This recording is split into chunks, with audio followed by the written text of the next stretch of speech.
Sunday night's episode of House of the Dragon trades last week's epic dragon battles for dense, meaty politicking and repositioning following the tragic death of Rhaenys and her dragon Meleys and the grave injuries sustained by King Aegon II and his dragon, Sunfyre. So much happens in 1 hour that it's almost impossible to follow it all in one viewing, which is why I watched this episode twice and took extensive notes. I can't rely on my crackerjack memory this time around, it seems. House of the Dragon has foiled me. Thank goodness, I have help. Instead of sticking to things chronologically this week, let's hop on the back of our very own dragon. We'll call her Rhaenys, which means shadow flame in High Valley Ryan. All anyone ever sees of her is shadow through the clouds, which is perhaps why she's never mentioned in the chronicles. Let's climb aboard her elegant back and make our way toward King's Landing. The night is dark and full of terrors, but we fly high above the realms of men and the moon is silvery on our face and the wind is cool. You can see the city racing into view as we plummet, as dawn breaks and the army of Ser Criston Cole marches along the road up toward the city gates. Before they spot us, we'll climb again, higher still. You can peek out over the red and black scales of Rhaenys' wings at the line of men and horses below.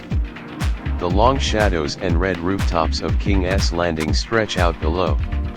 Cole's armor glitters in the sunlight as he marches his men through the gates. Gwaine Hightower rides beside him, his green cloak mudded. On one cart, the head of the dragon Meleys rests, cleaved from her majestic body. Behold! A crier shouts. The traitor dragon, Meleys.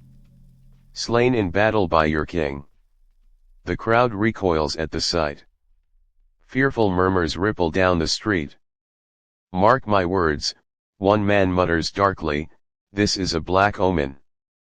I thought the dragons were gods, another tells the blacksmith, hew hammer.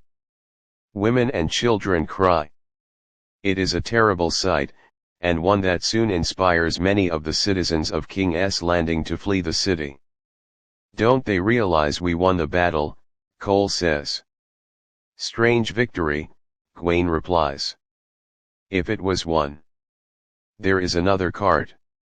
It carries an unmarked box. There is no fanfare around this grim carriage. Perhaps it is nothing.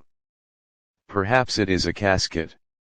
Inside the red keep we discover that it carries what appears to be the body of young King Aegon. Servants lift him from the box and onto the bed. He is alive, but only just barely. The Maester surround his still form and begin cutting away his Valyrian steel armor, which has melted in broken patches to his ruined skin. The Grand Maester cannot tell the Queen Dowager if her son will live or not. Prince Aemond one eye comes to the foot of the bed, a smirk on his thin face. He casts a glance at his mother. Someone will have to rule in his stead, he tells her. Alicent visits her paramour, Ser Criston Cole, general of the King's armies, hand of the king and commander of the King's guard. The Dornish man-at-arms has risen high. Now he is referred to scornfully as Kingmaker for breaking his vow to King Viserys and crowning Aegon instead of Rhaenyra. Alicent asks him what happened and he tells her they took the castle.